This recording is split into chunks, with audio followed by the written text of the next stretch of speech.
आज का टॉपिक है थर्मोडायनेमिक्स। तो थर्मोडायनेमिक्स में हमने कल के वीडियो में पढ़ा था कि थर्मोडायनेमिक्स होता क्या है, उसकी प्रॉपर्टी और उसके सारे कितने टाइप्स के होते हैं। और आज हम लोग पढ़ेंगे कि थर्मोडायनेमिक्स का क्या प्रॉपर्टी होता है, क्या पैरामीटर होता है। तो थर्मोडायनेमिक्स की जो प्रॉपर्टी होती है वो दो तरह की होती है। एक हमारा एक्सटेंसिव प्रॉपर्टी होता है और एक हमारा इंटेंसिव प्रॉपर्टी होता है। तो एक्सटेंसिव प्रॉपर्टी क्या होता है? ऐसी प्रॉपर्टी जो अमाउंट ऑफ मैटर पे डिपेंड करता है, अमाउंट ऑफ मैटर या साइज पे डिपेंड करता है। ये किसके?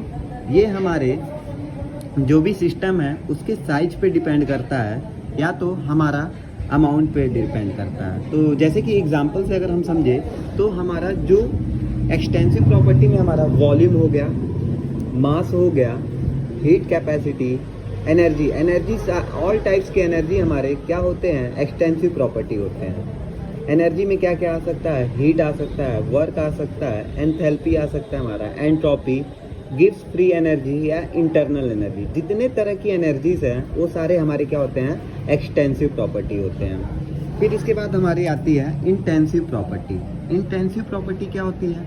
जो हमारा मास पे डिपेंड नहीं करता है, मास पे नहीं डिपेंड करता है, मतलब कि हमारा जो सिस्टम है उसके साइज पे डिपेंड नहीं करता है, does not depend size of the matter, it is called intensive property. जैसे कि हमारा टेम्परेचर या प्रेशर हुआ। अब टेम्परेचर की बात करते हैं, कोई एक छोटे सिस्टम का मान लेते हैं, कोई छोटा सिस्टम है उसमें कोई लिक्विड है और एक बड़ा सा सिस्टम है उसमें भी लिक्विड है। तो हर एक पॉइंट पे इसका टेम्परेचर समान होगा। या तो आप थोड़ा सा इसके मॉलिक्यूल्स निकालें या तो ये पूरा टेम्परेचर इसका देखेंगे तो टेम्परेचर हमारा एक समान होगा। इसी तरह डेंसिटी की बात करते हैं तो वाटर की जो डेंसिटी होगी वो या तो एक गिलास की डेंसिटी लीजिए या तो समुद्र के पानी की डेंसिटी लीजिए, वो सारी डेंसिटी समान होती है। तो ये हमारा इंटेंसिव प्रॉपर्टी होता है। तो इंटेंसिव प्रॉपर्टी में हमारी क्या क्या आती हैं? टेम्परेचर आता है, प्रेशर आता है, डेंसिटी आता है, रिफ्रैक्टिव इंडेक्स आता है, विस्कोसिटी। अब स्पेसिफिक हीट कैपेसिटी, ये देखिए ये हीट कैपेसिटी अलग है, स्पेसिफिक हीट कैपेसिटी अपना अलग है। इसके बारे में हम आगे डिस्कस करेंगे। कंसंट्रेशन टर्म जैसे कि हमने ये लिक्विड की बात की कि अगर मान लेते हैं हम चाय बनाते हैं तो चाय का एक छोटा सा एक कप में चाय लीजिए या एक ग्लास में चाय लीजिए, दोनों का कंसंट्रेशन समान होता है। और फिर उसके बाद molarity, molality, normality, mole fraction, ये सारे जो मोल एंट्रोपी, ये सारे हमारे इंटेंसिव प्रॉपर्टी में आते हैं। ये हमारे साइज ऑफ द मैटर पे डिपेंड नहीं करते हैं। लेकिन इसमें सबसे इम्पोर्टेंट पॉइंट्स एक आता है हमारा कि अगर हमारा extensive property upon extensive property आ जाए किसी की तो ये हमारा इंटेंसिव प्रॉपर्टी को दिखाता है। ये हमारा इंटेंसिव, जैसे कि हमारा मोलर एंट्रोपी में क्या होता है? एंट्रोपी बाई मोल।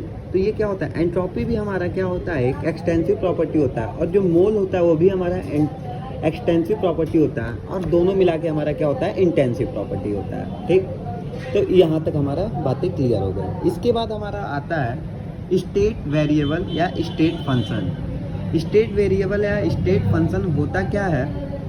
ये जैसे कि अगर हम इसकी बात करें तो ये क्या करता है? हमारा किसी भी चीज़ का मतलब कि ये फाइनल या इनिशियल पॉइंट्स पे डिपेंड करता है। जैसे कि ये कभी भी हमारा पाथ पे डिपेंड नहीं करता है कि किस रास्ते से कहाँ तक गए। जैसे कि मान लेते हैं आप यहाँ से अगर हम जैसे कि हमने गोरखपुर की बात करते हैं, आप गोरखपुर से दिल्ली की ओर जाते हैं तो गोरखपुर से दिल्ली बीच में कौन से रास्ते से गए उस पर डिपेंड नहीं करता है, बस ये हमारा फाइनल एंड इनिशियल पे डिपेंड करता है। तो यही स्टेट फंक्शन होता है। स्टेट फंक्शन होता क्या है या स्टेट वेरिएबल होता क्या है?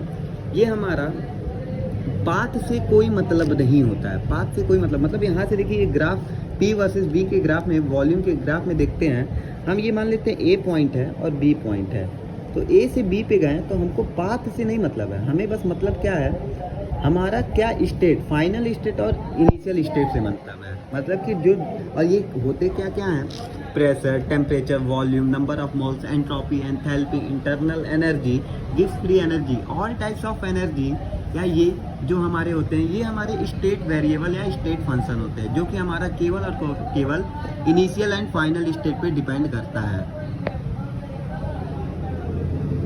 अब इसके बाद हमसे पूछा जाएगा, लेकिन यहाँ पे एक बात आती है, heat and work. Heat and work does not state variable, ये स्टेट वेरिएबल नहीं होता है, क्योंकि हीट और जो वर्क होता है ये हमारा किस पे डिपेंड करता है, ये हमारा पाथ पे भी डिपेंड करता है। तो इसलिए ये हमारा पाथ फंक्शन होता है।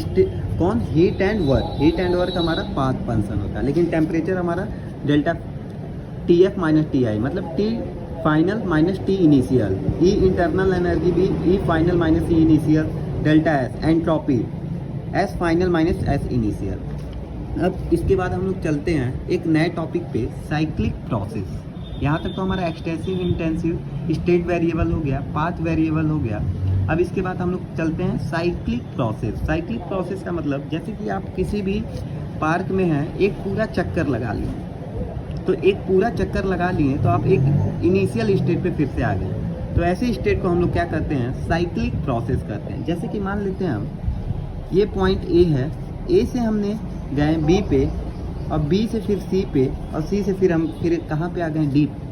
तो ये पूरे प्रोसेस में हमने कहाँ तक आया? स्टार्टिंग जहाँ से की वहीं पे फिर लास्ट में आ गया। ऐसे प्रोसेस को क्या करते हैं हम? साइक्लिक प्रोसेस करते हैं।